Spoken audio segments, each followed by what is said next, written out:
有3隻老鼠結伴去偷油飲，但個油缸太深，油又沉喺缸底，3隻老鼠只能聞到陣陣油香，卻點都飲唔到。佢哋急到團團轉，最後終於諗到一個辦法，就係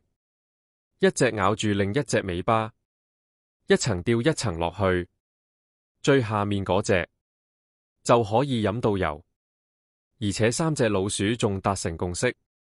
大家輪流飲，有福同享，邊個都唔可以獨吞。於是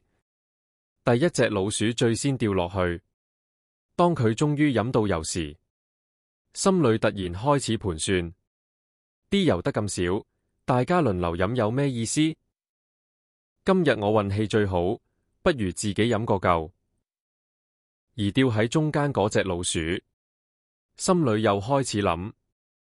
下面啲油本身就唔多，萬一俾第一隻飲晒，我咪乜都冇。我仲要咁辛苦掉喺中間做工具人，不如乾脆放手，我自己跳落去飲。至於最上面嗰隻老鼠，又有另一套想法，等你哋兩個飲完，邊仲有我份？不如我自己跳落去算。結果第二隻老鼠突然放開第一隻尾巴，而第3隻老鼠亦即刻放開第2隻，3隻老鼠爭先恐後跳落油缸，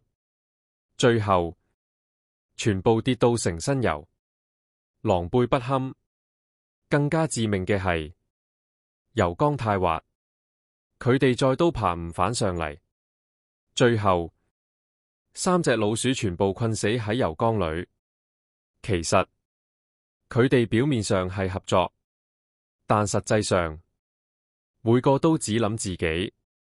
每個人都驚自己會食虧，結果最後冇人真正得益。呢個故事其實好似現實中好多關係，有啲人嘴上講合作、講團隊、講共贏，